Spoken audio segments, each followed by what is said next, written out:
You know, surprisingly, I'm surprised that I sell anything in Milwaukee. It's just not a lot of people have a lot of disposable income to buy original art. Get your stuff wherever you can if you want to make money at it.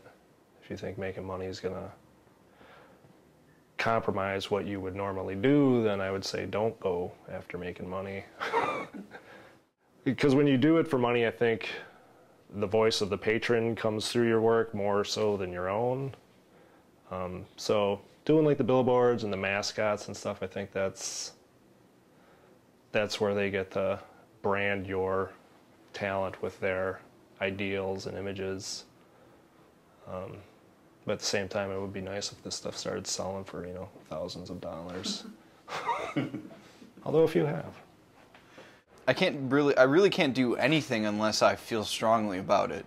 And so if, you know, say like commissioned work, I mean, if someone's giving me money up front, all right, I guess I can do that. But the thing is that no one's giving me money up front being an artist.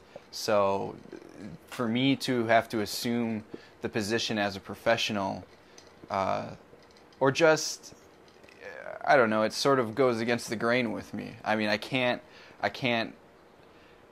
just can't put on that front. I mean, maybe it would be better if I could for myself. I don't really know, but the truth about me is that I can't. I'm not sure if I've ever really considered myself an artist. It's kind of a really loaded and heavy term for me. It's one of those things that I kind of hold in such high regard.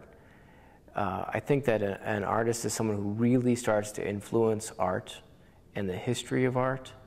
And so I'm struggling to be a pretty decent painter and working really hard to be the best professor I can be.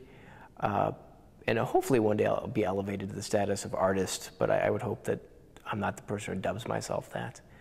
That's coupled with the fact that I really despise all the people who make really lousy shit in their garage and try to sell it at craft fairs and say, oh, I'm an artist. And like, I really don't like that person or those kind of people, or you know, people who think they're good because they have a stamp book and they can color it with and bedazzle.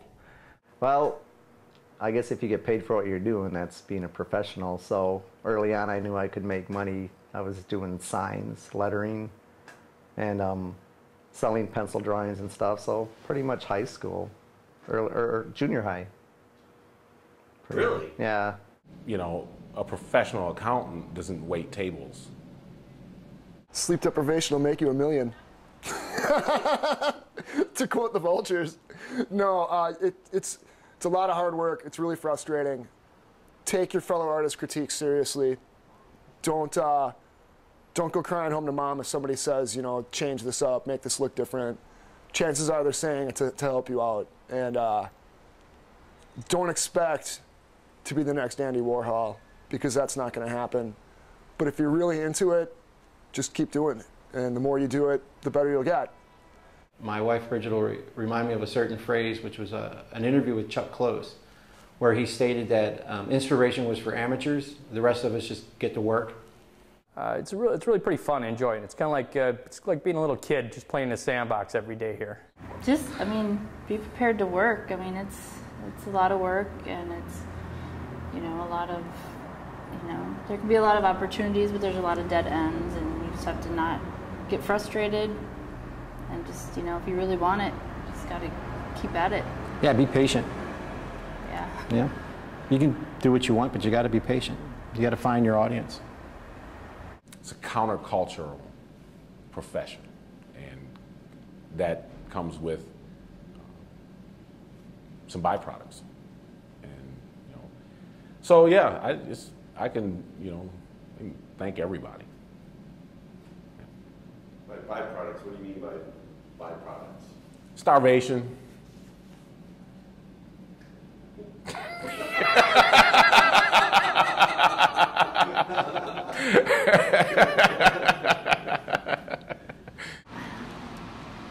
Why do we have to do these things?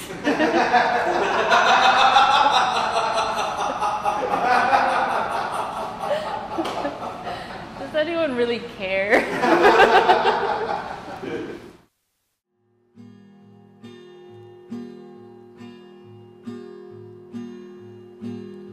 Tall drink of water,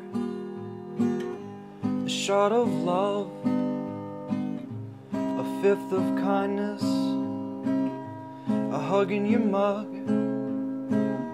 She pours my laughter, my heart on tap.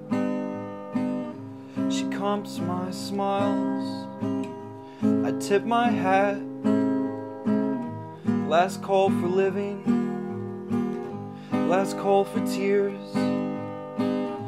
Taxi the afterlife, finish your fears.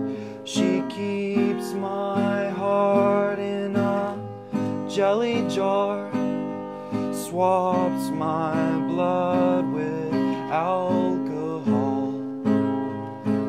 Bones and feathers to the sand they fall. One last flight, one last call.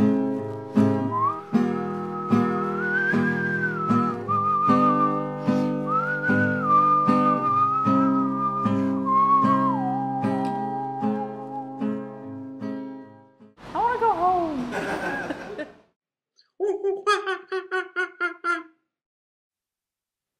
Hooray!